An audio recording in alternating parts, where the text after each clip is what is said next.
আকৌ বিদেশত দেশৰ নাক কাণ কাটিলে নেকি প্ৰধানমন্ত্ৰী মোদীয়ে? সাংবাদিক দেখিলে পলায়ন কৰে 56 ইঞ্চিৰ বুকুৰ প্ৰধানমন্ত্ৰীয়ে। সাংবাদিকলৈ কিয় ইমান ভয় স্বঘোষিত বিশ্বগুৰুৰ?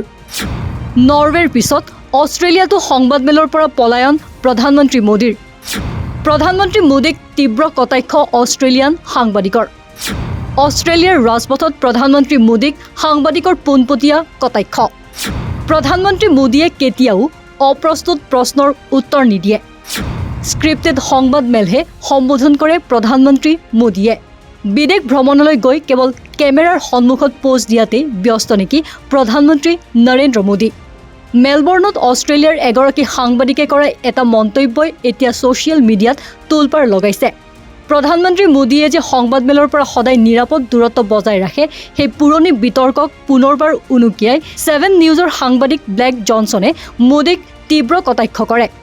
এটা ৰাজহুৱা অনুষ্ঠানত মোদীয়ে খোজকাঢ়ি গৈ থকা অৱস্থাত সাংবাদিকগৰাকীয়ে পোনপটীয়াকৈ দৰ্শকক উদ্দেশ্যে কয় যে নৰেন্দ্ৰ মোদীক আপোনালোকে ইয়াৰ পৰাই যিমান পাৰে ওচৰৰ পৰা চাই লওক, কাৰণ তেওঁ কেতিয়াও কোনো সংবাদমেল পাতি সাংবাদিকৰ অপ্ৰস্তুত প্ৰশ্নৰ উত্তৰ নিদিয়ে।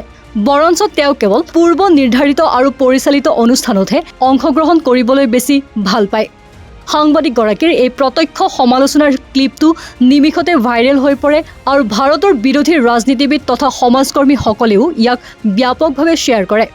কংগ্ৰেছৰ মুখপাত্ৰ আদিত্য গাৰ্গ আৰু ব্যংগাত্মক গোট কক্ৰজ জনতা পাৰ্টীৰ সৌৰভ দাসেও এই ভিডিঅ'টো ৰিপষ্ট কৰি মোদীৰ পলায়নবাদী মনোভাৱক তীব্ৰ সমালোচনা কৰে। অষ্ট্ৰেলিয়ান প্ৰধানমন্ত্ৰী এন্থনী এলবানিজৰ সৈতে দ্বিপাক্ষিক আলোচনা আৰু প্ৰৱাসী ভাৰতীয়ৰ সৈতে মত বিনিময় কৰাৰ বাবে দুদিনীয়া ভ্ৰমণলৈ যোৱা মোদীৰ কাৰ্যসূচীত আশ্চৰ্যজনকভাৱে সাংবাদিকৰ সৈতে কোনো প্ৰশ্নোত্তৰ শিতানেই ৰখা হোৱা নাছিল। 2014 চনত প্ৰধানমন্ত্ৰী হিচাপে দায়িত্ব গ্ৰহণ কৰাৰ পিছৰে পৰা নৰেন্দ্ৰ মোদীয়ে আজিলৈকে এখন সংবাদমেলতো অকলে সাংবাদিকৰ মুখামুখি হোৱাৰ সাহস গোটাব পৰা নাই। গণতন্ত্ৰৰ চতুৰ্থ স্তম্ভটোক এনেদৰে সুকৌশলে আওকাণ কৰি তেওঁ কেৱল নিৰ্বাচিত একাংশ সংবাদ মাধ্যম অৰ্থাৎ গদি মিডিয়াকহে সাক্ষাৎকাৰ দি আহিছে। সংবাদ মাধ্যমৰ পৰা এনেদৰে পলাই ফুৰা মোদীৰ এই প্ৰৱণতা অৱশ্যে নতুন নহয়। চলিত বৰ্ষৰ মে' মাহত নৰৱে ভ্ৰমণৰ সময়তো তেওঁ অনুৰূপ পৰিস্থিতিৰ সন্মুখীন হৈছিল।